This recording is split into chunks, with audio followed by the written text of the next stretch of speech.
Good afternoon, everyone. My name is Nathan Reddy, currently pursuing MBBS at AIMS Nagpur, and I have achieved a rank of 3928 in NEET 2020.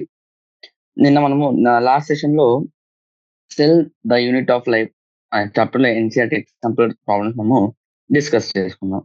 Okay, multiple choice, very short answer కూడా నాకు తెలిసి very short answers గురించి మనము అక్కడ వరకు మనము complete చేసాము.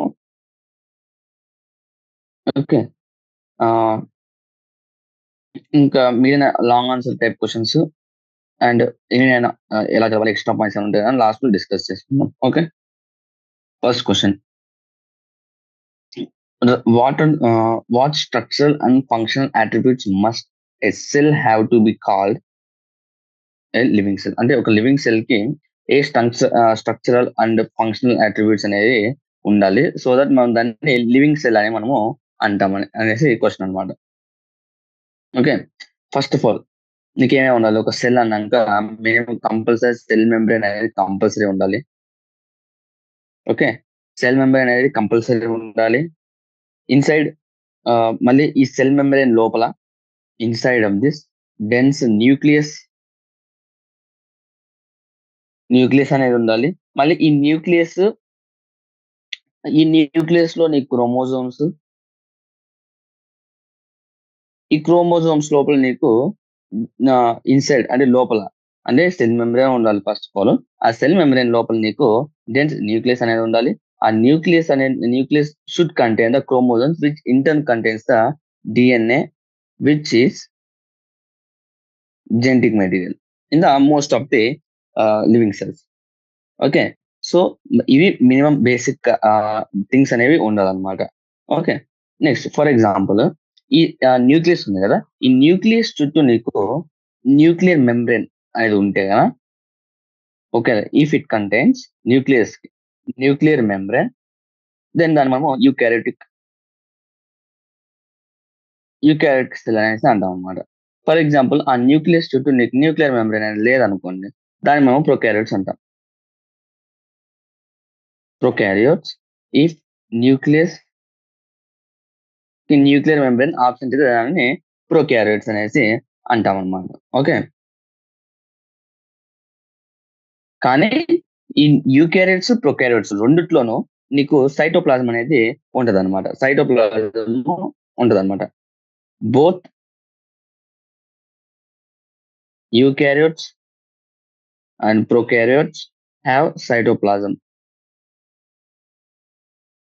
Okay, ఈ cytoplasm is the main area where మనకి నీకు యాక్టివిటీస్ అనేది ఎక్కువ ప్లాంట్ యాక్టివిటీస్ అనేది నీకు జరిగేది నీకు cytoplasm. Irrespective of plant cell కావచ్చు, అనిమల్ సెల్ కావచ్చు, majority of the cellular activities ఈ సైటోప్లాజం నీకు జరుగుతాయి అన్నమాట. మెజారిటీ టు కీప్ అంటే ఒక సెల్ ని లివింగ్ స్టేట్ లో ఉంచడానికి మెజారిటీ ఆఫ్ ద నీకు లివింగ్ రియాక్షన్స్ అనేసి సెల్యులర్ యాక్టివిటీస్ అన్ని నీకు సైటోప్లాజం జరుగుతాయి. ఇంకా బిసైడ్స్ న్యూక్లియస్ అంటే ఈ న్యూక్లియస్ కాకుండా నీకు యూకారియోట్స్ అయితే, ఫర్ ఎగ్జాంపుల్ యూకారియోట్స్ అయితే సెల్ మెంబ్రేన్ బోర్న్ ఆర్గనల్స్ అనేవి ఉంటాయి అన్నమాట. ఓకే, ఇన్ యూకారియోట్స్ బిసైడ్స్ అంటే ఇంతవరకు చెప్పిన డిస్కషన్ మొత్తం కాకుండా నీకు మెంబ్రేన్ బోల్డ్ ఆర్గన్స్ అనేవి ఉంటాయి అన్నమాట. మెంబ్రేన్ బోల్డ్ ఆర్గన్స్ లైక్ అది ఎండోప్లాస్మిక్ రెటిక్యులం కావచ్చు, గాల్జీ కాంప్లెక్స్ కావచ్చు, లైసోజోమ్స్ కావచ్చు, మైటోకాండ్రియా కావచ్చు, వాక్యూల్స్ కావచ్చు, అలా నీకు డిఫరెంట్ సెల్ మెంబ్రేన్ బోల్డ్ ఆర్గన్స్ అనేవి నీకు ప్రెసెంట్ అయింది అనమాట. ఒకవేళ ప్రొకారియోట్స్ తీసుకుంటే ఆ ప్రొకారియోట్స్ నీకు ఇలాంటి మెంబ్రేన్ బోల్డ్ ఆర్గనైజ్ అనేవి ఉండవు అనమాట. ఓకే, కానీ రైబోజోమ్స్ వచ్చేసి one of the ribosomes non membrane bound organelles. So both eukaryotes and prokaryotes రెండిట్లోనే నీకు ఉంటాయి అన్నమాట.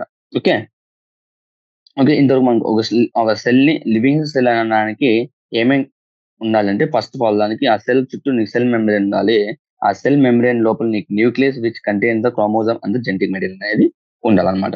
ఓకే, ఇంత మాత్రం దాన్ని లివింగ్ సెల్ అంటాము. తర్వాత ఆ న్యూక్లియస్ ఏదైతే ఉంటుందో ఆ న్యూక్లియస్ చుట్టూ న్యూక్లియర్ మెంబ్రేన్ ఉంటుంది, దాన్ని మనం ఏమంటాం అంటే యూకారియోట్స్ అంటాము. ఓకే, న్యూక్లియర్ మెంబ్రేన్ లేకపోతే దాన్ని మేము ప్రొకారియోట్స్ అనేసి అంటాం అనమాట.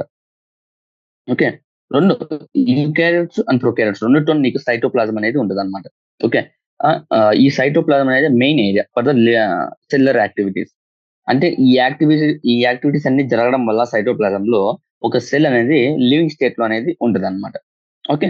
ఫర్ ఎగ్జాంపుల్ ఇంకా ఇవన్నీ కాకుండా నీకు యూకారియోట్స్ తీసుకుంటే యూకారియోట్స్ లో నీకు మెమ్బ్రేన్ బోన్ ఆర్గన్స్ అనేవి ఉంటాయి అనమాట. లైక్ మైటోకాండ్రియా కావచ్చు, ఎండోప్లాజ్మిక్ రెటిక్యులం కావచ్చు, గోల్జీ కాంప్లెక్స్ కావచ్చు, అవన్నీ ఉంటాయి అనమాట. అదే లాస్ట్ మళ్ళీ నువ్వు ఆ, ఇది తీసుకుంటే ప్రొకారియోట్స్ తీసుకుంటే నీకు ఈ మెమ్బ్రేన్ బోన్ ఆర్గన్స్ అనేవి ఉండవు. Okay. Ribosomes non membrane bone organs అన్నమాట. ప్రెసెంట్ ఇన్ బోత్ ప్లాంట్స్ కావచ్చు, అనిమల్స్ కావచ్చు, అంటే ప్రొకారియోట్స్ కావచ్చు, యూకారియోట్స్ కావచ్చు, రెండిట్లో నీకు రైబోజోమ్స్ అనేది ప్రెసెంట్ అయ్యింది అనమాట. ఓకే. ఇది first question. Next question, briefly give the contributions of the following scientist in the cell theory. అసలు సెల్ థియరీలో నీకు రాబర్ట్ విచ్చో ఏం చెప్పాడు, నాకు స్క్లీడెన్ అండ్ స్క్వాన్ నీకు ఏం కంట్రిబ్యూట్ చేశాడు. ఓకే. ఒక స్క్లీడెన్ అండ్ స్క్వాన్ తీసుకుంటే నీకు సెల్ థియరీ అనేది ఇన్కంప్లీట్ అనమాట. ఎందుకంటే స్క్లీడెన్ అండ్ స్క్వాన్ ఏం చెప్పాడు, all the all the living cells all the living cells are composed of sorry, living things. All the living beings are composed of cells and products of the cells అనమాట. అంటే ఒక ప్రతి living thing నీకు అది plant కావచ్చు, animal కావచ్చు, ఏదో మిగతా ఏమైనా కావచ్చు, సెల్స్ ప్రొడక్ట్స్ ఆఫ్ సెల్స్ తో నీకు ఫామ్ అయింది అని చెప్తున్నాను అనమాట. కానీ the drawback of the Schleiden Schwann అంటే ఏం చెప్పలేదు అంటే కనుక స్క్వాన్ ఏం చెప్పలేదంటేనా శ్రీరామ్ స్క్వాన్ అసలు న్యూ సెల్స్ ఎలా వస్తాయి. ఓకే. నువ్వు చెప్పావు కరెక్ట్, సెల్స్ నుంచి సెల్స్ ప్రొడక్ట్ ఆఫ్ సెల్స్ నుంచి ఒక లివింగ్ ఆర్గనిజం ఫామ్ అవుతుంది, కానీ న్యూ సెల్స్ అనేవి ఎలా పుడతాయి అది వాటి గురించి శ్రీరామ్ స్క్వాన్ అనేసి చెప్పలేదు అనమాట. ఓకే. ఓకే. రాబర్ట్ విచ్చో ఏం చెప్పాడంటే సెల్ థియరీని కంప్లీట్ చేశాడు. ఎందుకంటే కంప్లీట్ అంటే కన్నా ఈ పాత సెల్ ఏంటి ఈ కొత్త సెల్స్ ఎలా ప్రొడ్యూస్ అవుతున్నాయని అనే పాయింట్ డ్రాబ్యాక్ ఏదైతే ఉందో దాన్ని కంప్లీట్ చేశాను అనమాట. ఓకే. ప్రీ ఎగ్జిస్టింగ్ సెల్స్ నుంచి నీకు కొత్త సెల్స్ ప్రొడ్యూస్ అవుతాయి అనేసి చెప్పాడు అనమాట. ఓకే. ఇప్పుడు దాన్ని మీరు కాస్త లాంగ్ ఆన్సర్ పద్ధతిలో రాయాలనుకుంటేనా ఇలా రాయొచ్చు అనమాట. అంటే మొత్తం అంతా ఒక జనరల్ ఇన్ఫర్మేషన్ నుంచి మొత్తం స్టార్ట్ చేయొచ్చు. అంటే స్క్లీడెన్ వచ్చి జర్మన్ సైంటిస్ట్ అంటే ఒక large number of plants, animals, plants ని ఎగ్జామిన్ చేశాడు స్లీడన్. అబ్జర్వ్ చేసి నీకు సెల్స్, టిష్యూస్ అనేది నీకు అంటే అబ్జర్వ్ చేసిన ప్రతి ప్లాంట్ టిష్యూలో ఆయనకి నీకు సెల్స్ అనేవి కనపడ్డాయి అనమాట. నెక్స్ట్ వచ్చేసి స్క్వాన్ వచ్చేసి ఇక్కడ ఇది రాయొచ్చు. స్లీడన్ వచ్చేసి నీకు ప్లాంట్స్ మీద ఇన్వెస్టిగేషన్ చేశాడు అనమాట. అదే స్క్వాన్ వచ్చేసి అనిమల్స్ మీద. ఓకే. ఒక ఆయన వచ్చేసి బాటనిస్ట్, ఇంకో ఆయన వచ్చేసి జూలాజిస్ట్ అనమాట. ఓకే. ఇద్దరు అట్ ద సేమ్ టైం ఇద్దరు ఒకరేమో ప్లాంట్స్ మీద, ఇంకోరేమో అనిమల్స్ మీద రీసెర్చ్ చేసేసి అంటే first of all cell membrane ఆ సెల్ మెంబ్రెయిన్ అనేది ఎగ్జిస్ట్ అవుతుంది అనేసి కనుక్కుని వచ్చేసి స్క్వాన్ అనమాట. అంటేనా ప్లాస్మా మెంబ్రెయిన్ అనేది సెల్ చుట్టూ ఉంది అనేసి అనిమల్ సెల్స్ లో ఆయన కనుక్కున్నాడు అనమాట. ఓకే. నెక్స్ట్ వచ్చేసి తర్వాత ఇంకా స్వానే ఏం చెప్పాడంటే అనిమల్ సెల్స్ లో సెల్ మెంబ్రెయిన్ ఉంది, కానీ ప్లాంట్ సెల్ లో మాత్రం నీకు అడిషనల్ గా సెల్ వాల్ కూడా ఉంది అని చెప్పాడు అనమాట. ఓకే. ప్లాంట్ సెల్ కి సెల్ వాల్ కూడా ఉంటది అనేసి చెప్పింది ఎవరంటే స్వాన్ అనమాట. ఓకే. ఆ తర్వాత ఒక ఆన్ ది బేసిస్ అంటే ఇదంతా ఒక బేసిస్ లాగా తీసేసుకొని మొత్తం వచ్చేసి ఏమంటే స్వాన్ ఏం ప్రొడ్యూస్ చేశారంటేనా సెల్స్, ఒక ప్లాంట్స్ కావచ్చు, అనిమల్స్ కావచ్చు, ఎవరైనా కానీ all the living things irrespective of plants or animals is composed of the cells and products of the cells అనేసి కంప్లీట్ చేశాడు అనమాట. కానీ నేను చెప్పా కదా న్యూ సెల్స్ ఎలా ఫార్మ్ అవుతాయి అనేసి ఈ థియరీలో ఎక్స్ప్లెయిన్ చేయలేదు అనమాట. సో రుడాల్ఫ్ విర్చో ఏం చెప్పాడంటే న్యూ సెల్ ఆమ్నీ సెల్ ఈ సెల్ అనే స్టేట్మెంట్ వదిలాడు అనమాట. సో మీరు ఎప్పుడైనా ఈ సెల్ థియరీ గురించి రాయాలనుకుంటే ఫస్ట్ గుర్తు రావాల్సిన స్టేట్మెంట్ ఆమ్నీ సెల్ ఈ సెల్ అంటే which means all the cells will be formed from the new cells will be formed from the pre-existing cells అని చెప్పాలన్నమాట. ఓకే. సో ఆయన రుడాల్ఫ్ విర్చో ఆయన స్క్లీడెన్ అండ్ స్వాన్ చేసిన research ని మొత్తం కంప్లీట్ చేసి సెల్ థియరీ అనేది ప్రపోజ్ చేశాడు అనమాట. ఓకే. అదనమాట. Next question, is extra genomic DNA present in prokaryotes? Is extra genomic DNA present in prokaryotes or eukaryotes? If yes, indicate their location on the both types of organisms. Okay, నీకు extra genomic DNA నీకు prokaryotes eukaryotes రెండిట్లో ఉంటుందా లేకుంటే ఉండదా, ఉంటే ఎక్కడ ఉంటది అనేసి మొత్తం మెన్షన్ చేయమన్నారు. మీకు ఎక్స్ట్రా జీనోమిక్ డిఎన్ఏ అంటే మీకు గుర్తు రావాల్సింది ప్రొకారియోట్స్ లో ఎక్స్ట్రా జీనోమిక్ మెటీరియల్ అంటే మీకు గుర్తు రావాల్సింది ప్లాస్మిడ్స్ అన్నమాట. ఓకే, ప్లాస్మిడ్స్ అని గుర్తు రావాలి. అది ప్రొకారియోట్స్ లో. అదే యూకారియోట్స్ లో చూసుకుంటే నీకు ఎక్స్ట్రా జీనోమిక్ డిఎన్ఏ నీకు ఎక్కడ ఉంటుంది అంటే కనుక మైటోకాండ్రియా కావచ్చు, క్లోరోప్లాస్ట్ కావచ్చు, అలా నీకు ఎక్స్ట్రా ఉన్నాయి. కానీ ప్లాస్మిడ్స్ అనేవి యూనిక్ అనమాట, ఒక ప్రొకారియోట్స్ కి యూనిక్ అనమాట. ఓకే, బేసిక్ గా మీరు గుర్తుపెట్టుకోవాల్సిన ప్రొకారియోట్స్ అంటే ప్లాస్మిడ్స్ చూసారు, యూకారియోట్స్ అంటే నీకు మైటోకాండ్రియా కానీ క్లోరోప్లాస్ట్ కానీ వీటిలో ఉన్నట్టు మీకు గుర్తు రావాలన్నమాట, 2 సెల్యులార్ ఆర్గనెల్స్. ఓకే, ఇప్పుడు దాని గురించి క్వశ్చన్ రూపంలో రావాల్సిందే. ఎస్, ఎక్స్ట్రా జీనోమిక్ డిఎన్ఏ వచ్చేసి నీకు ప్రొకారియోట్స్ యూకారియోట్స్ రెండిట్లో ఉంటది. Okay, in addition to normal genomic DNA అంటే న్యూక్లియస్ లో ఉన్న డిఎన్ఏ కాకుండా ప్రొకారియోట్స్ అంటే బ్యాక్టీరియాలో అయితే కనుక నీకు ప్లాస్మిడ్స్ అనేవి ఉంటుంది అనమాట. ప్లాస్మిడ్స్ అనేవి small circular DNA. Okay, which usually contributes for the antibiotic resistance అనేసి మనం రాస్తాం అనమాట. ఓకే, నెక్స్ట్ ఇంకా మనం దేనికి ఆ ప్లాస్మిక్ డిఎన్ఏ దేని వాడుకుంటాము, ఒకవేళ ఆ బ్యాక్టీరియా ట్రాన్స్ఫార్మ్ అయిందా లేదా అదర్ ఫారిన్ డిఎన్ఏ తో అనేసి మనం దానికి కూడా మనము యూజ్ చేస్తాం అనమాట. ఇన్ యూకారియోట్స్ లో అయితే ఎక్స్ట్రా వచ్చేసి నీకు క్లోరోప్లాస్ట్ అండ్ మైటోకాండ్రియా నీకు ఉంటుంది అని చెప్పాను. Both similarities of mitochondria and plast నీకు ఈ పాయింట్ అనేది మనము డిస్కస్ చేసుకున్నాం అన్నమాట. ఏంటి డిఎన్ఏ అనేది ప్రెసెంట్ ఏంటి రెండిట్లో అనేసి. Okay, next question number 4. Structure and function are correctable in living organisms. Can you justify this by taking the plasma membrane as an example? Okay, structure function వచ్చేసి రెండు రిలేట్ చేసుకోవచ్చు మన లివింగ్ ఆర్గానిజమ్స్ లో. దీన్ని మీరు ఎలా జస్టిఫై చేసుకుంటారో ఒక ఎగ్జాంపుల్ చెప్పండి అనేసి అడుగుతున్నాను అనమాట. ఎందుకంటే ఫర్ ఎగ్జాంపుల్ అంటే స్ట్రక్చర్ ఫంక్షన్ రెండు రిలేటెడ్ గా ఉంటుంది. అంటేనా ఒక స్ట్రక్చర్ చేస్తుందంటే దానికి రిలేటెడ్ గానే ఒక స్ట్రక్చర్ ఉంటే, ఒక సెల్ కి ఒక స్ట్రక్చర్ ఉంది అంటే దానికి రిలేటెడ్ గా దాని ఫంక్షన్ కూడా ఉంటది అనేసి అంటున్నాడు అనమాట. క్వశ్చన్ ఇచ్చి దాన్ని మీరు ఎలా జస్టిఫై చేస్తారు అన్నాడు. అంటే మెయిన్ గా yes, there is a relation between structure and function.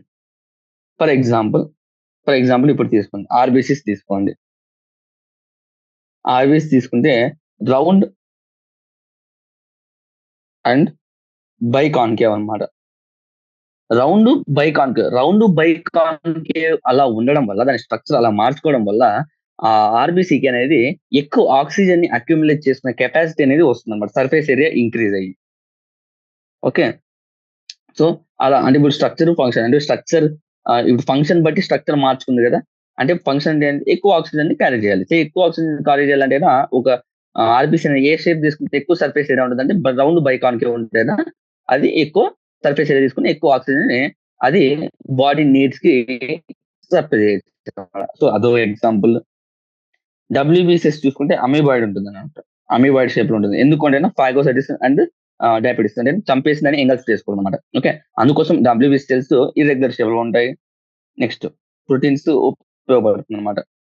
Okay, ఇలా ఉండడం వల్ల అది ఎవ్రీథింగ్ మెంబ్రెయిన్ వచ్చేసి మెంబ్రెయిన్ లోపల ఆ క్వాజీ ఫ్లూయిడ్ అలా ఉండడం వల్ల ప్రోటీన్స్ అనేవి మొత్తం మూమెంట్ అవ్వడానికి నీకు ఛాన్స్ అనేది ఉంటుంది అనమాట. Which is an important point అంటే అలా మొత్తం అంతా ప్రోటీన్ మొత్తం సర్క్యులేట్ అవడం వల్ల నీకు cell growth, formation of inter cellular junctions, లేకుంటే సెక్రేషన్స్ కానీ, ఎండోసైటోసిస్ కానీ, సెల్ డివిజన్ ఇవన్నిట్లో నీకు ఉపయోగపడుతుంది అనమాట. సో ఈ క్వాజీ ఫ్లూయిడ్ ఆఫ్ నేచర్ కూడా నీకు అడాప్షన్ స్ట్రక్చర్ అది చేసే ఫంక్షన్ అంటే సెల్ డివిజన్ అవ్వడానికి కానీ, సెక్రేషన్స్ అవ్వడానికి కానీ, ఎండోసైటిస్ జరగడానికి కానీ, ఇవన్నిటికీ నీకు అలా ఫ్లూయిడ్ గా ఆ సెల్ మెంబ్రేన్ అలా ఉండడం వల్ల నీకు ఉపయోగపడుతుంది అనమాట. సో మనం ఇలా జస్టిఫై చేయొచ్చు స్ట్రక్చర్ అండ్ ఫంక్షన్ బేసిక్ గా. ఓకే, ఏమని చెప్పుకున్నాం, ఆర్బీసీ స్ట్రక్చర్ గురించి చెప్పుకున్నాం. ఆర్బీసీ రౌండ్ బైకాన్కేవ్ ఉంటుంది. అలా ఉండడం వల్ల ఉపయోగం ఏంటి అంటే కనుక ఎక్కువ ఆక్సిజన్ ని ట్రాన్స్పోర్ట్ చేయొచ్చు. డబ్ల్యూబీసీస్ చూసుకుంటే డబ్ల్యూబీసీస్ కూడా నీకు ఇర్రెగ్యులర్ గా ఉంటుంది, ఎందుకంటే అది డయాబెటీస్ ఫాగోసైటిస్ అవన్నీ చేయాలి కాబట్టి. ఓకే, సో అలా జస్టిఫై చేసి నెక్స్ట్ క్వశ్చన్ వచ్చి eukaryote cells have organelles which may not be bone membrane, bound by single membrane, bound by double membrane. Of course, correct. Okay, non-membranous bound cell organelles ఉంటాయి, లేకపోతే single membrane బోల్ cell organelles ఉంటాయి, ఆ double membrane బోల్ cell organelles కూడా ఉంటాయి అనమాట eukaryotes లో. Not be bound అంటే ఇందాకే చెప్పుకున్నా, బెస్ట్ ఎగ్జాంపుల్ రైబోజోమ్స్. రైబోజోమ్స్ అనేది యూకారియోట్స్ ప్రొకారియోట్స్ రెండిట్లో ఉంటుంది. ఇది నాట్ మెంబ్రేన్ బౌండ్ ఆర్గనల్ అనమాట. ఇంకా ఏమన్నా ఉంటాయంటే సెంట్రోజోము, న్యూక్లియోలస్, మళ్ళీ న్యూక్లియర్ అనుకోకండి, న్యూక్లియస్ అనట్లేదు, కన్ఫ్యూజ్ అవ్వకండి. ఓకే, అలా సైటోస్కెలటల్ స్ట్రక్చర్స్ గురించి చెప్పుకోవచ్చు. Next single membrane bone organelles ఏమైనా ఉన్నాయంటే లైక్ ఎండోప్లాస్మిక్ రెటికులం కానీ, గాల్జీ అపారటస్ కానీ, లైసోజోమ్స్ కానీ, వాక్యూల్స్ కానీ, మైక్రో బాడీస్ కానీ నీకు ఉంటాయి. మైక్రో బాడీస్ కానీ, వాక్యూల్స్ కానీ, ఎండోప్లాస్మిక్ రెటికులం కానీ, గాల్జీ అపారటస్ కానీ, లైసోజోమ్, ఇవన్నీ సింగిల్ మెంబ్రేన్ బోన్ ఆర్గనల్స్ అనమాట. For example double membrane bone organelles మాట్లాడుకుంటే మనము ప్లాస్టిడ్స్ లో నీకు క్లోరోప్లాస్ట్ ఒక టైప్ అనమాట. సో ఓకే, ప్లాస్టిడ్స్ లోనే నీకు క్లోరోప్లాస్ట్ అనేది ఒక టైప్ అనమాట, క్లోరోప్లాస్ట్ అవన్నీ. తర్వాత ఇంకా ప్లాస్టిడ్ కాకుండా మైటోకాండ్రియా, ఇంకా తర్వాత న్యూక్లియస్. సో న్యూక్లియోలస్ అంటే నాన్ మెంబ్రేన్ బోన్ ఆర్గనల్, అదే న్యూక్లియస్ అంటే డబుల్ మెంబ్రేన్ ఉంటుంది అనమాట. ఓకే, ఇది next the genomic content of the nucleus is constant for a given species, whereas extra chromosomal DNA is found to be variable among the members of the population. అంటే genomic DNA వచ్చేసి నీకు constant ఉంటుంది, కానీ extra chromosomal DNA వచ్చేసి variable అనేసి అంటున్నాడు వాళ్ళు, దాన్ని ఎక్స్ప్లెయిన్ చేయమని అడుగుతున్నాడు. Okay, the genomic content of nucleus is constant for the given species. Okay, genomic DNA అనేది నీకు is constant for the given species. అంటే ఒక గివెన్ స్పీసెస్ మనం చూసుకుంటే దాంట్లో నీకు జీనోమిక్ డిఎన్ఏ అనేది కాన్స్టెంట్ గా ఉంటుంది అనమాట. కానీ ఎక్స్ట్రా క్రోమోజోమల్ డిఎన్ఏ అంటే జీనోమిక్ డిఎన్ఏ కాకుండా వేరే డిఎన్ఏ ఎక్కడైనా ఉంటుందో అది నీకు డిఫరెంట్ గా ఉంటుంది అని చెప్తున్నాను అనమాట. ఫర్ ఎగ్జాంపుల్ హోమోసెపియన్స్ అంటే హ్యూమన్స్ కి నీకు కాన్స్టెంట్ క్రోమోజోమ్ నెంబర్ ఉంటుంది. అంటే న్యూక్లియస్ లో నీకు 46 క్రోమోజోమ్స్ ఉంటాయి. నీ క్రోమోజోమ్ నెంబర్ ఎంత అంటే 23 పేర్స్ అని చెప్పుకుంటాం అనమాట. 23 పేర్స్ అంటే క్రోమోజోమల్ డిఎన్ఏ. ఓకే, కానీ ఎక్స్ట్రా క్రోమోజోమల్ అంటే నాన్ క్రోమోజోమల్ డిఎన్ఏ ఏదైతే ఉంటుందో వేరియబుల్ అపాన్ ద అంటే హ్యూమన్స్ అనమాట. డిఫరెంట్ హ్యూమన్స్ కి different amount of extra chromosome ఉంటుంది. మైటోకాండ్రియా అంటే ఇప్పుడు మైటోకాండ్రియా ఇప్పుడు ఫర్ ఎగ్జాంపుల్ ఎట్లంటే ఇప్పుడు ఈ హ్యూమన్ ఉన్నాడు, ఇక్కడ వీనికి క్రోమోజోమ్స్ ఎన్ని ఉంటాయి అంటే 23 పేర్స్ అని చెప్తాం. 23 పేర్స్ ఆఫ్ ద 46 క్రోమోజోమ్స్ అని చెప్తాము. వీనికి ఎన్ని ఉన్నాయంటే 23 క్రోమోజోమ్స్ ఆఫ్ ద 46 క్రోమోజోమ్స్ అంటాము. 23 pairs of chromosomes are the 46 chromosomes అంటాం. కానీ for example non extra chromosomal DNA eukaryotes లో ఏంటి మైటోకాండ్రియా, అదే హ్యూమన్స్ తీసుకుంటే, అదే ప్లాంట్స్ తీసుకుంటే క్లోరోప్లాస్ట్ కూడా ఉంటుంది అనమాట. ఓకే, ఇప్పుడు మైటోకాండ్రియా అనేది నెంబర్, ఈ పర్సన్ లో నెంబర్ డిఫరెంట్ ఉండొచ్చు, ఈ పర్సన్ కి mitochondria number of mitochondria present అనేది డిఫరెంట్ ఉండొచ్చు. సో ఎంత ఎక్కువ మైటోకాండ్రియా ఉంటే అంత extra chromosomal non extra chromosomal DNA ఉన్నట్టు. మైటోకాండ్రియా తక్కువ ఉంటే నీకు ఆటోమేటిక్ గా ఎక్స్ట్రా క్రోమోజోమల్ డిఎన్ఏ అనేది తక్కువ ఉన్నట్టు. సో ఈ క్రోమోజోమ్ నెంబర్, ఈ మైటోకాండ్రియా నెంబర్ అనేది మనము చెప్పలేము ఎవరు ఏ మనిషిలో ఎంత, ఏ పాపులేషన్ అంటే ఏ పర్సన్ కి ఎన్ని మైటోకాండ్రియాస్ ఉన్నాయి. సో దాన్ని బట్టి నీకు ఎక్స్ట్రా క్రోమోజోమల్ డిఎన్ఏ అనేది డిఫరెంట్ ఉంటుంది. Okay, next question, justify the statement mitochondria are the power houses of the cell. మనము 8th క్లాస్ నుంచి మనం చదువుకుంటాం మైటోకాండ్రియా అనేది power house of the cell అనేసి చెప్తాం అనమాట. దానికి జస్టిఫై అంటే దానికి ఎక్స్ప్లెనేషన్ రాయండి అంటారు. దాని ఎక్స్ప్లెనేషన్ ఎలా రాస్తాం, ఫస్ట్ మైటోకాండ్రియా యొక్క ఇంట్రడక్షన్ రాయండి. Mitochondria is A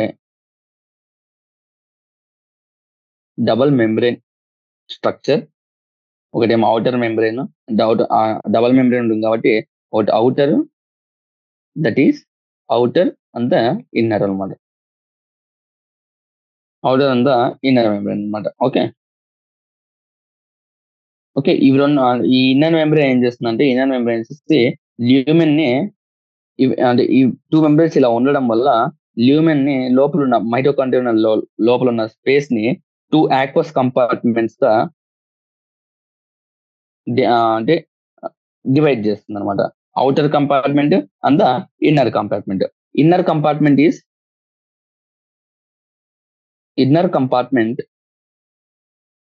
is called matrix. Okay. Outer complex ఏదైతే ఉంటుందో ఏం చేస్తుందంటే కంటిన్యూస్ అంటే అంటే నా బౌండరీ కంటిన్యూస్ బౌండరీ విత్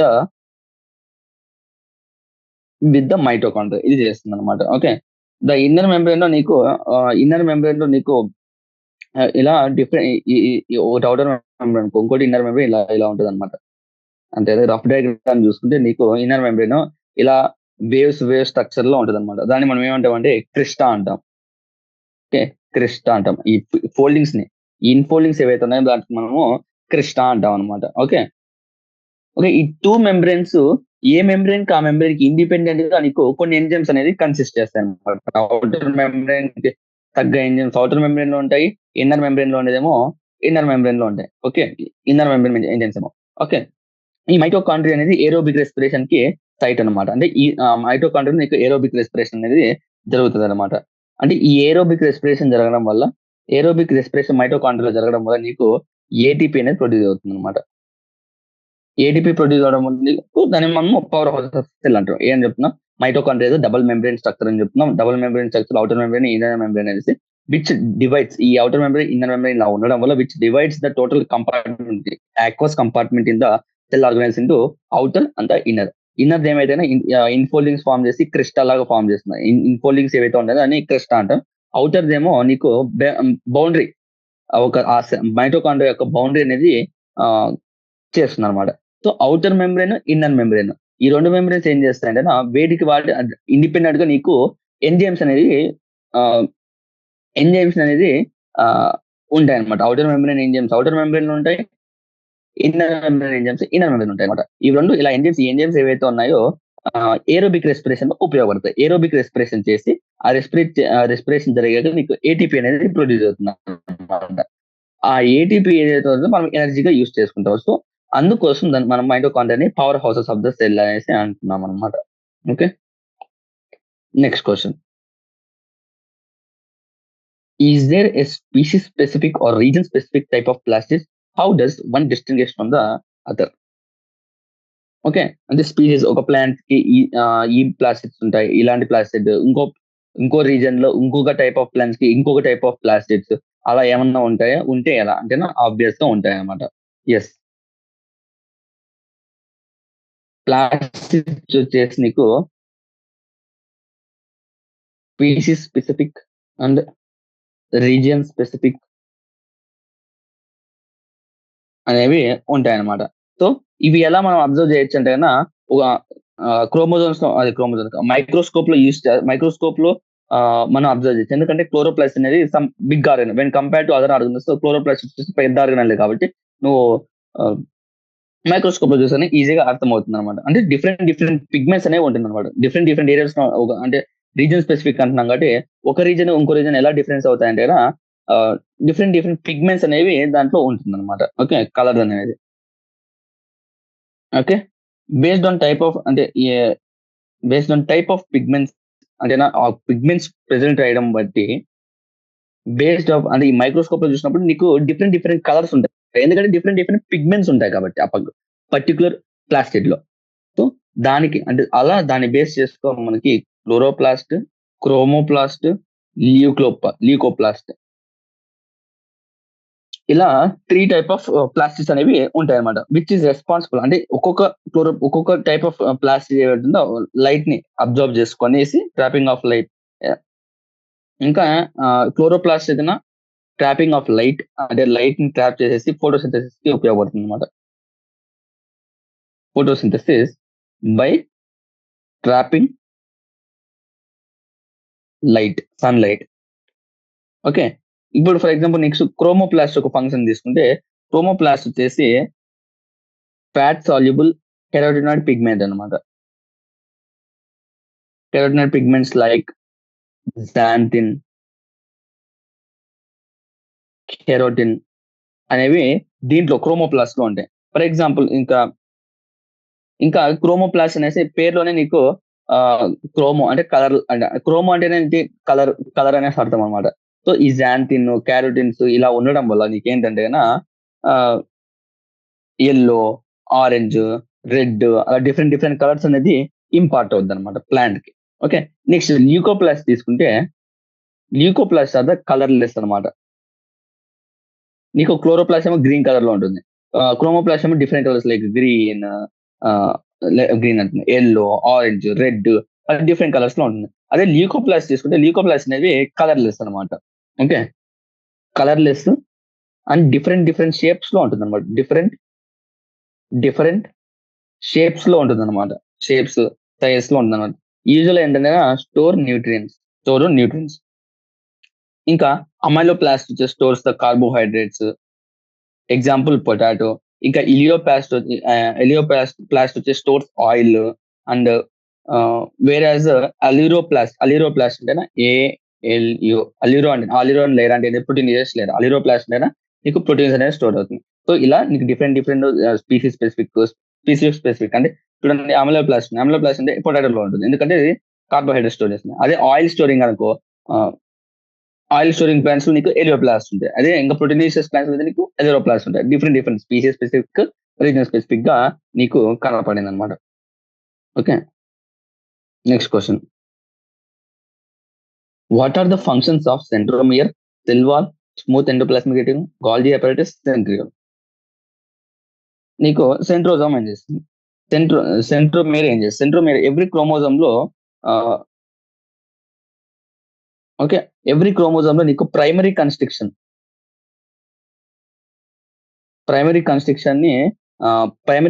అనేది ఉంటుంది. ఆ ప్రైమరీ కన్స్ట్రిక్షన్ వల్లే నీకు సిస్టర్ క్రోమాటిడ్స్ అనేది అటాచ్ అయి ఉంటుంది. ఫర్ ఎగ్జాంపుల్ మెటాసెంట్రిక్ క్రోమోజోమ్ తీసుకున్నాం అనుకోండి, ఇవన్నీ సిస్టర్ క్రోమాటిడ్స్. ఇది ప్రైమరీ కన్స్ట్రక్షన్ దగ్గర నీకు సెంట్రోమియర్ ఉంటుంది అనమాట. ఈ ప్రైమరీ కన్స్ట్రక్షన్ వల్లే నీకు ఈ సిస్టర్ క్రోమాటిడ్స్ అనేవి ఒక పొజిషన్ లో హోల్డ్ అయి ఉంటాయి అనమాట. ఓకే, అది సెంట్రోమియర్. నెక్స్ట్ సెల్ వాల్ గురించి చూసుకుంటే, సెల్ వాల్ వచ్చేసి shape of the cell, it provides the shape. ఆ తర్వాత protects from the mechanical and infections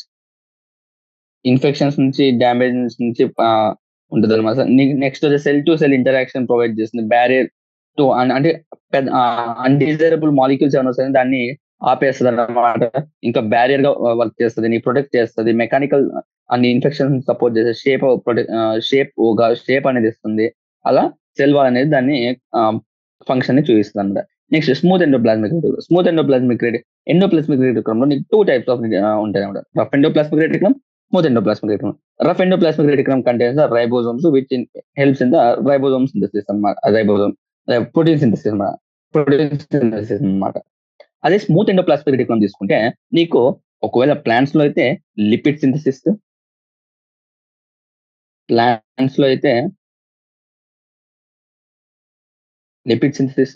అదే అనిమల్ లో తీసుకుంటే స్టెరాయిడ్స్ అనేది సింథసిస్ చేస్తుంది అనమాట.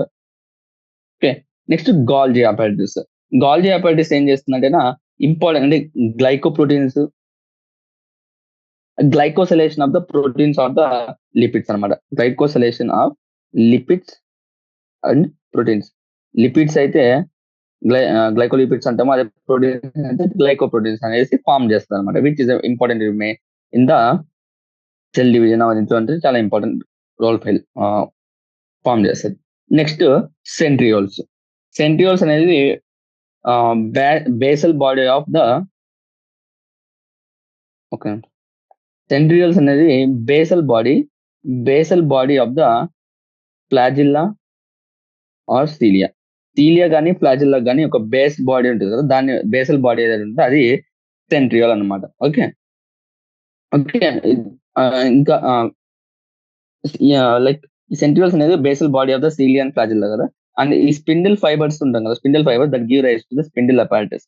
అంటేనా ఇంకా స్పిండిల్ ఫైబర్స్ లో కూడా ఇది బేసల్ బాడీగా ఉంటుంది అనమాట. ఓకే, ఈ స్పిండిల్ ఫైబర్స్ ఏం చేస్తాయంటేనా ఎప్పుడైతే మన సెల్ డివిజన్ సెల్ సైకిల్ అనే చాప్టర్ మీరు చదువుంటే కానీ దాంట్లో స్పిండిల్ అపారటస్ అనేది ఉంటుంది అనమాట సెల్ డివిజన్ లో. ఇలా అంటే సిస్టర్ క్రోమాటిడ్స్ ని హోల్డ్ చేసుకోవడం కోసం నీకు స్పిండిల్ అపారటస్ అనేది ఇలా రేస్ లాగా ప్రొడ్యూస్ అవుతుంది అనమాట. Spindle apparatus. ఆ స్పిండిల్ అపారటస్ అనేది ఈ సెంట్రియాల్స్ వల్ల నీకు ఫామ్ అవుతుంది అనమాట. సో సెల్ డివిజన్ లో నీకు ఉపయోగపడుతుంది అనేసి రాయొచ్చు. సెంట్రియోల్స్ అనేది నీకు అనిమల్ సెల్స్ లో మాత్రమే ఉంటుంది. ఇంకో ఇంపార్టెంట్ పాయింట్ ఏంటంటే అనిమల్ సెల్స్ లో మాత్రమే నీకు సెంట్రియోల్స్ అనేది ప్రెసెంట్ అయి ఉంటుంది అనమాట. Okay, next last question. Are the different types of plastics are interchangeable? If yes, give examples where they getting converted from one type to another type. అంటే నీకు ఇంటర్ చేంజ్ అవుతుంటాయా లేకుంటే డిఫరెంట్ గా మారుతుంటాయి, ఒక ప్లాస్టిక్ ఇంకో ప్లాస్టిక్ లా మారుతుందా? అదే దానికి ఎగ్జాంపుల్స్ ఏమంటే చెప్పండి అంటున్నాడు. ఎస్, బేసిక్ కాన్సెప్ట్ అంటే ఎస్, మా plastics are interchangeable. Okay, conversion ఉంది. For example green tomatoes or green chillies, ఇవి ఏవైతే ఉన్నాయో నీకు మళ్ళీ కలర్ మారి రెడ్ టొమాటో అంటే టొమాటోస్ మామూలు పచ్చిగా ఉన్నప్పుడు గ్రీన్ ఉంటుంది, అదే మెచ్యూర్ అయ్యాక నీకు రెడ్ కలర్ ఉంటుంది. గ్రీన్ చిల్లీస్ పచ్చిగా ఉన్న గ్రీన్ ఉంటే తర్వాత రెడ్ చిల్లీస్ లాగా రెడ్ కలర్ గా మారుతుంది. ఇది ఎలా అంటే కన్నా is due to the formation of chromoplast from the అంటే క్రోమోప్లాస్ట్ నుంచి అదే క్లోరోప్లాస్ట్ నుంచి క్రోమోప్లాస్ట్ లాగా కన్వర్ట్ అయింది అనమాట. ఓకే, క్రోమోప్లాస్ట్ వచ్చేసి నీకు క్రోమోప్లాస్ట్ అనేది నీకు ల్యూకోప్లాస్ట్ నుంచి కూడా కన్వర్ట్ అవ్వచ్చు ఒక్కోసారి. Okay, can convert from leucoplast also some times. Some pigments like carotene in the carrots.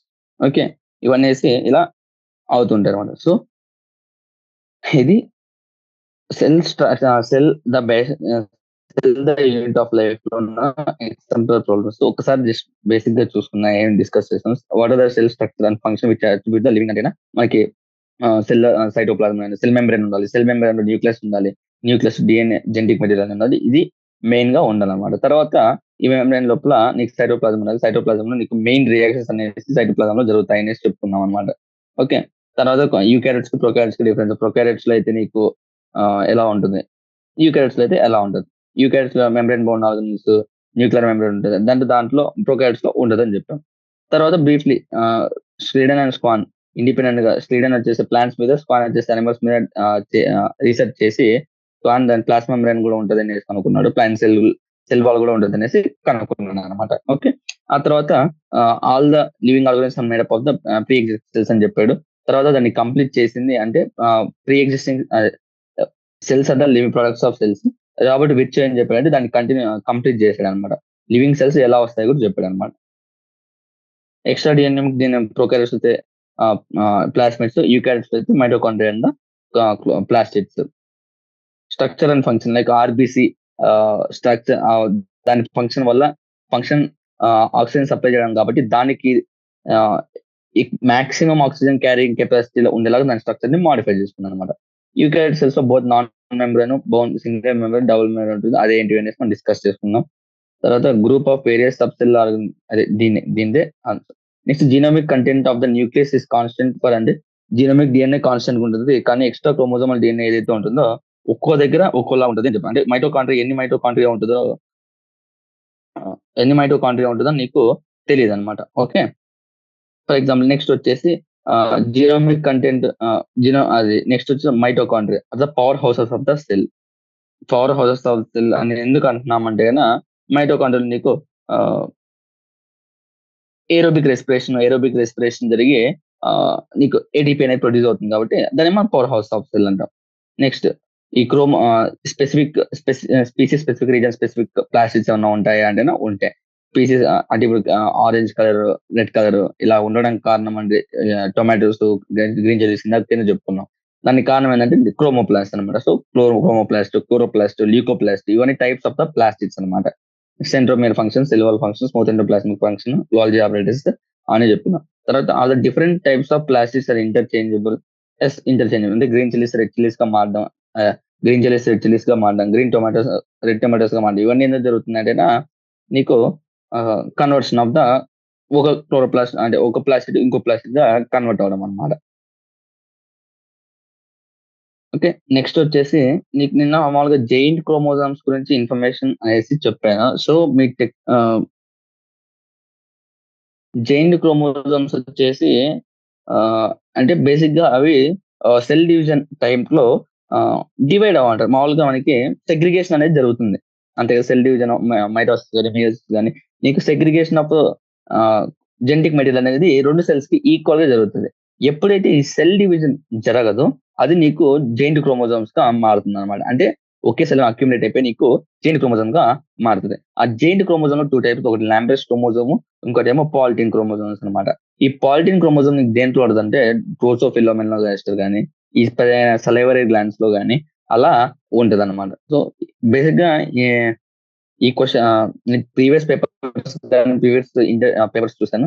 ఈ క్వశ్చన్ మ్యాక్సిమం రిపీట్ అవ్వలేదు ఇంకా. సో ఆ ఎక్స్ట్రా టాపిక్ చదివి అంటే అంత యూజ్ అనిపించట్లేదు నాకు. సో ఇంకా జస్ట్ పాలిటిన్ క్రోమోజోమ్ దేంట్లో ఏ అనిమల్ ప్రెసెంట్ అయితే అలాంటి క్వశ్చన్ రావచ్చు. సో డ్రోసోఫిలా ఇంకా మనలో ఎక్కడ ఉంటుంది అంటే సలవరీ గ్లాండ్స్ లో ఉండొచ్చు అనేసి నువ్వు చెప్పొచ్చు అనమాట. ఓకే ఓకే ఇంకా ఈ చాప్టర్ లో మెయిన్ గా కాన్సన్ట్రేట్ చేయాల్సిన టాపిక్స్ చూసారేనా. ఫస్ట్ బేసిక్ గా ఈ చాప్టర్ లో నార్మల్ ఇంట్రడక్షన్ ఇచ్చాడు. ఇంట్రడక్షన్ ఇచ్చేసి ఇంట్రడక్షన్ తర్వాత సెల్ ఆర్గన్స్ డిఫరెంట్ సైజెస్ ఇచ్చాడని చెప్పాయి కదా, అది అక్కడ ఆర్డర్ నేర్చుకోండి. ఆర్డర్ తర్వాత ఇంపార్టెంట్ రైబోజోమ్ ఇన్ఫర్మేషన్ ఇచ్చాడు. దాంట్లో హైలైటెడ్ టర్మ్స్ ఏవైతే ఉన్నాయో అవి మాత్రం పర్ఫెక్ట్ గా నేర్చుకోండి. పాలిజోమ్ గానీ లైక్ డిఫరెంట్ ఆర్గనల్స్ ఇచ్చినప్పుడు ఆర్గనల్స్ మెంబ్రెయిన్ బౌండ్, ఇందాక చెప్పింటే membrane bound, non membrane bound, అంతా single membrane, double membrane, single membrane అలా డివైడ్ చేసుకుని ఆర్గనల్స్ ఫస్ట్ అన్ని నేర్చేసుకుని అదొకటి. నెక్స్ట్ ఇంకోటి ఏంటంటే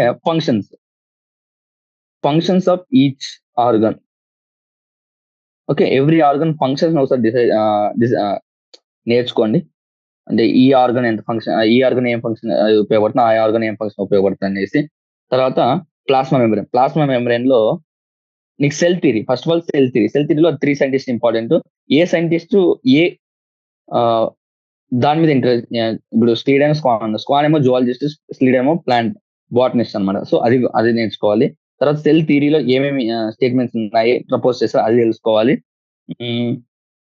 తర్వాత ప్లాస్మా మెంబ్రెయిన్ లో నీకు ప్లాస్మా మెంబ్రెయిన్ లో ఇంపార్టెంట్ పాయింట్స్, ప్రోటీన్ కంటెంట్స్, దాంట్లో ఏమేమి దాని కంటెంట్స్ ఏంటి అండ్ డయాగ్రామ్ ఇంపార్టెంట్. మళ్ళీ ఫ్లూయిడ్ మొజాయిక్ మోడల్ ఎవరు ప్రపోజ్ చేశాడు, సింగర్ అండ్ నికోల్సన్, ఆ పేరు ఇంపార్టెంట్.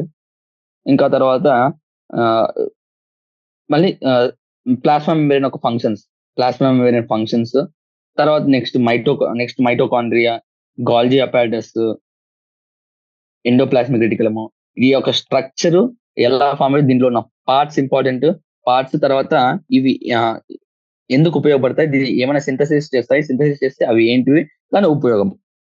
గాల్జీ అపారటస్ అంటే గ్లైకోసైలేషన్ చేస్తుంది, గ్లైకోసైలేషన్ ఆఫ్ లిపిడ్స్, ప్రోటీన్స్ అనమాట. అదే మైటోకాండ్రియా అయితే నీకు power house of cell, ATP produce. అదే ఎండోప్లాస్మిక్ రెటికులం అంటే స్మూత్ ఎండోప్లాస్మిక్ రెటికులం ఉంటుంది, రఫ్ ఎండోప్లాస్మిక్ రెటికులం ఉంటుంది. దాంట్లో రైబోజోమ్స్ ప్రోటీన్ సింథసిస్ లో ఉపయోగపడుతుంది. అది smooth endoplasmic reticulum, steroids in the animals, lipids in the plants అలా. ఓకే, తర్వాత లైసోజోమ్స్ వచ్చేసి నీకు సూసైడల్ బ్యాగ్స్ అంటాం. ఇది ఇంపార్టెంట్. తర్వాత లైసోజోమ్స్ నీకు హైడ్రోలైటిక్ ఎంజైమ్స్ అనేది ఉంటాయి. హైడ్రోలైటిక్ ఎంజైమ్స్ వల్ల నీకు ఏ ఫారిన్ సబ్స్టెన్స్ వచ్చినా కూడా దాన్ని చంపేయడానికి ఉపయోగపడుతుంది అనమాట. ఈ హైడ్రోలైటిక్ ఎంజైమ్స్ ఏమేమి ఉంటాయి లైసోజైమ్స్ లో, ఈ హైడ్రోలైటిక్ ఎంజైమ్స్ ని ఏమేమి ఉంటాయి అది ఇంపార్టెంట్. లైపేజెస్, ప్రోటీనేజెస్ ఇవన్నీ ఉంటాయి. సో అది చూసుకోవాలి మీరు. తర్వాత వ్యాక్యూల్స్ ఏంటి, మళ్ళీ మెయిన్ గా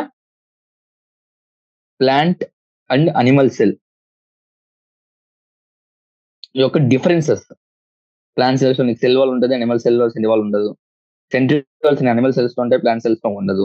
క్లోరోప్లాస్ట్ అనే ప్లాంట్ సెల్స్ లో ఉంటుంది, అనిమల్ సెల్స్ లో ఉండదు. సో ఇలా డీటెయిల్ స్ట్రక్చర్ డిఫరెన్సెస్ ఇంపార్టెంట్. మీకు బోర్డ్ ఎగ్జామ్స్ లాంగ్ క్వశ్చన్ రావచ్చు, షార్ట్ క్వశ్చన్ రావచ్చు, లేకుంటే ఎంసీక్యూస్ లో కూడా ఉపయోగపడుతుంది అనమాట. ఓకే, తర్వాత ప్లాంట్ సెల్స్, అనిమల్ సెల్స్ అది చదివాక వాక్యూల్స్ అసలు ఏం చేస్తుంది? వాక్యూల్స్ లో ఏమేమి స్టోర్ అవుతాయి? ఎక్స్క్రిటరీ వేస్ట్, మళ్ళీ సెల్ ఎలాంగేషన్ కి అనేది అది జరుపుకోవాలి. తర్వాత వాక్యూల్స్ తర్వాత ఏమున్నాయి? ప్లాసిడ్స్ లో డిఫరెంట్ టైప్స్ ఆఫ్ ప్లాసిడ్స్ ఉన్నాయి. Chloroplast, chromoplast, leucoplast. ఒక్కొక్క ఫంక్షన్ ఏంటి? ల్యూకోప్లాస్ట్ ఏమో ఆయిల్ స్టోర్ చేయొచ్చు, ప్రోటీన్ స్టోర్ చేయొచ్చు, స్టార్చ్ స్టోర్ చేయొచ్చు అని ఉంటాయి. మళ్ళీ క్రోమోప్లాస్ట్ ఏమో colour giving, carotene picking, xanthin pigments, అలా కెరోటినాయిడ్స్ అని. అదే క్లోరోప్లాస్ట్ అంటే ఫోటోసింథసిస్ కి ఉపయోగపడుతుంది. సో అది రాయొచ్చు. అది అలా. ఓకే, తర్వాత ఇంకా సెంట్రియోల్స్ దగ్గరికి వస్తే కన్నా సెంట్రియోల్స్ ఎక్కడ ఉంటుంది? Basal body of the flagellar cilia. ఇది ఏం చేస్తుందంటే దాని structure main important. Centriole structure అనేది బేసిక్ చాలా ఇంపార్టెంట్. ఎందుకంటే దాన్ని క్వశ్చన్స్ ఆ స్ట్రక్చర్ బేస్డ్ కూడా వచ్చు. పెరిఫెరల్ ట్రిప్లెట్ ఉంటుంది, డబ్లెట్ ఉంటుందా, అలా క్వశ్చన్ రావచ్చు. ఓకే, సెంట్రియోల్ యొక్క స్ట్రక్చర్ దేన్ని రిప్రజెంట్ చేస్తుంది? కార్ట్ వీల్ ని రిప్రజెంట్ చేస్తుంది, అలా చెప్పొచ్చు. ఇంకా సెంటర్ ప్రొటీనేషియస్ ఉంటుంది, దాని ఏముంటుందని ప్రొటీనేషియస్ హబ్. ఇంకా సీలియా ఫ్లాజెల్లా గురించి కూడా ఉంటుంది అనమాట. సీలియా ఫ్లాజెల్లా గురించి నార్మల్ ఉంటుంది. మళ్ళీ క్యాప్సూల్ ఇంట్రడక్షన్ లోనే, అంటే ఈ ప్లాస్మా మెరైన్ ముందు పార్టీ నీ క్యాప్సూల్ ఉంటుంది. స్లైమ్ లేయర్, క్యాప్సూల్, మళ్ళీ gram positive, gram negative bacteria నువ్వు దేని బట్టి చెప్తున్నావు? నీకు ఎక్కడ స్టెయినింగ్ అతుక్కుంటే గ్రామ్ పాజిటివ్, ఎక్కడ స్టెయినింగ్ అతుక్కోకపోతే గ్రామ్ నెగిటివ్, అలా చెప్పేది. అది ఆ పా- ఆ పా- ఆ- ఆ- ఆ పర్టికులర్ పాయింట్స్ కూడా ఇంపార్టెంట్ అన్నమాట. తర్వాత న్యూక్లియస్ దగ్గరికి వస్తే కనుక న్యూక్లియర్ మెంబ్రెయిన్ ఉంటే ఏంటి, న్యూక్లియర్ మెంబ్రెయిన్ లేకపోతే ఏంటి? ఆబ్వియస్ గా ప్రొకారియోట్స్ అండ్ యూకారియోట్స్. ప్రొకారియోట్స్ అయితే న్యూక్లియర్ మెంబ్రెయిన్ ఉండదు, యూకారియోట్స్ అయితే న్యూక్లియర్ మెంబ్రెయిన్ ఉంటది. అది ఇంపార్టెంట్. ఇంకా తర్వాత న్యూక్లియస్ లోపల న్యూక్లియోలస్ ఉంటుంది. న్యూక్లియోలస్ కి అది నాన్ మెంబ్రెయిన్ బౌండ్ ఆర్గనెల్. ఆ న్యూక్లియర్ పోర్స్ ఉంటాయి. న్యూక్లియర్ పోర్స్ నుంచి కంటిన్యూస్ ఎక్స్చేంజెస్ అనేది జరుగుతుంటాయి. న్యూక్లియర్ పోర్ ఉంటది. మళ్ళీ మళ్ళీ ఆ క్రోమోజోమ్స్ ప్యాక్ అయి ఉంటాయి కాబట్టి అది న్యూక్లియస్ లో ఉంటుంది. ఆ క్రోమోజోమ్ స్ట్రక్చర్స్ మెయిన్ గా నెక్స్ట్ లాస్ట్ పార్ట్ వచ్చేసరికి క్రోమోజోమ్స్ టైప్స్ అన్నమాట. లైక్ బేస్డ్ అపాన్ ఆ సెంట్రోమియర్ ఉన్న ప్రైమరీ కన్స్ట్రక్షన్ ఫామ్ చేసే దగ్గర నుంచి నీకు క్రోమోజోమ్స్ ఉంటాయి కదా. మెటాసెంట్రిక్ క్రోమోజోమ్ కానీ, మరి టీరోసెంట్రిక్ కానీ, ఆక్రోసెంట్రిక్ క్రోమోజోమ్ కానీ, అసెంట్రిక్ క్రోమోజోమ్ కానీ, ఇలా నీకు different types of chromosomes based upon the centromere position అనమాట. సో అది ఇంపార్టెంట్ అనమాట. తర్వాత ప్రైమరీ కన్స్ట్రక్షన్ తర్వాత సెకండరీ కన్స్ట్రక్షన్ అంటే ఏంటి? సెకండరీ కన్స్ట్రక్షన్ దేంట్లో ఉంటుంది? అది ఇంపార్టెంట్. సెకండరీ కన్స్ట్రక్షన్ నీకు ఇమేజ్ లో లైక్ బొమ్మలో మెన్షన్ చేశారు, పిక్చర్ లో మెన్షన్ చేశారు అనమాట, టెక్స్ట్ బుక్ లో. Secondary construction are the satellite అనేసి దాన్ని మనము అంటాం అనమాట. అది మనము నిన్న ఎంసీకేస్ అప్పుడు కూడా చెప్పుకున్నాం అనమాట. ఓకే, ఇది బేసిక్ గా ఇంపార్టెంట్. అంటే ఇక్కడ ఇవి ఏం చేస్తాయంటే ఇలా ఉంటాయి అనమాట. దీంట్లో మళ్ళీ ఇంపార్టెంట్ ఇలా ఉంటుందా? ఓకే, ఇక్కడ నీకు సెకండరీ కన్స్ట్రక్షన్ అనేది ఫామ్ అవుతుంది అనమాట, స్టెయినింగ్ అనేది. సో ఈ ఏరియా ఏదైతే ఉందో సెకండరీ కన్స్ట్రక్షన్ అన్నా, లేదంటే మనము నార్ అని కూడా అంటాం అనమాట. NOR are the secondary construction. Okay, secondary construction అనేది ఆల్సో నోన్ యాజ్ అనేది కన్నా నార్ అని చెప్పొచ్చు అనమాట. ఓకే, నార్ అంటే ఏంటంటే nucleolar organising regions. Okay, so secondary construction నీకు ఎయిదర్ నార్ అన్న అంటాము, లేకుంటే సెకండరీ అంటే ఈ పైన ఏదైతే ఉందో దీన్ని మనం శాటిలైట్ అంటున్నాం అనమాట. ఓకే, ఇంకా మా తర్వాత మళ్ళీ లాస్ట్ పార్ట్ లో మీకు మైక్రో బాడీస్ అనేసి ఒక 2 లైన్స్ కూడా ఇచ్చాడు అనమాట. మైక్రో బాడీస్ అనేసి, ఈ మైక్రో బాడీస్ ఏంటంటే మైక్రో బాడీస్ వచ్చేసి స్మాల్ అండ్ స్పెరికల్ ఆర్గనల్స్ అనమాట. ఇవి కూడా సింగిల్ మెంబ్రెయిన్ ఆర్గనల్స్. ఇవి ఈ మైక్రో బాడీస్ నువ్వు ఏంటంటావు అంటే peroxisomes are the glyoxysomes. Okay, ఈ పెరియాక్సిజోమ్స్ ఏమో నీకు green cells and contain the oxidises అనేవి నీకు ఉంటాయి అనమాట. ఆక్సిడైజెస్ ఇంపార్టెంట్, ఎందుకంటే కెటలైజింగ్ ద రెస్పిరేటరీ రియాక్షన్స్. ఈ రెస్పిరేటరీ రియాక్షన్స్ ఏవైతుందో అవన్నీ కెటలైజ్ చేయడం కోసం ఈ పెరాక్సిజోమ్స్ అనేవి ఉంటాయి అన్నమాట. ఇక నువ్వు గ్లయాక్సిజోమ్స్ గ్లయాక్సిజోమ్స్ యొక్క ఫంక్షన్ చూసుకుంటే కన బేసిక్ గా అవి ఎసెన్షియల్ అంటే ఫ్యాటీ యాసిడ్స్ ని అంటే essential role in converting fatty acid germinating seeds ఏవైతే ఉంటుందో జెర్మినేటింగ్ సీడ్స్ వచ్చేసి జెర్మినేటింగ్ సీడ్స్ లో ఈ ఫ్యాటీ యాసిడ్స్ ని షుగర్స్ కింద కన్వర్ట్ చేసేసి అది గ్రో అవడానికి అంటే ఆ జెర్మినేటింగ్ సీడ్స్ ఏవైతే ఉన్నాయో అవి జెర్మినేట్ అవడానికి ఈ గ్లైక్సిజోమ్స్ అనేవి ఉపయోగపడతాయి అనమాట. ఎలా అంటే ఫ్యాటీ యాసిడ్స్ ని కన్వర్ట్ చేసి దానికి న్యూట్రియంట్స్ ని అవన్నీ ప్రొవైడ్ చేస్తుంది అనమాట. సో ఇది cell structure and cell the unit of life లో ఇంపార్టెంట్. ఇంకా లాంబెస్ క్రోమోజోమ్స్ పాలిజిన్ జైన్ క్రోమోజోమ్స్ జస్ట్ గుర్తుపెట్టుకోవాల్సింది ఒకటి, అవి సెగ్రిగేషన్ అనేవి దాంట్లో జరగమన్నమాట. మైటోసిస్ సెల్ డివిజన్ అప్పుడు సెగ్రిగేషన్ జరగకుండా అవి అక్యుములేట్ అయ్యి క్రోమోజోమ్స్ అక్యుములేట్ అయ్యి జైన్ క్రోమోజోమ్స్ తో ఫామ్ అవుతాయి అనమాట. ఈ జైన్ క్రోమోజోమ్స్ ఎక్కడ ఉంటాయి సల్లవరీ గ్లాన్స్ కానీ లైక్ పాలిటిన్ క్రోమోజోమ్స్ ఏదైనా నీకు డ్రోసోఫిలో కానీ సల్లవరీ గ్లాన్స్ లో కానీ నీకు ప్రెసెంట్ అయింది అని చెప్పుకుంటాం అనమాట. That's all. Cell the unit of life chapter అయిపోయింది. నెక్స్ట్ సెషన్ లో కొత్త చాప్టర్ స్టార్ట్ చేసుకున్నాం. Thank you. Have a nice day.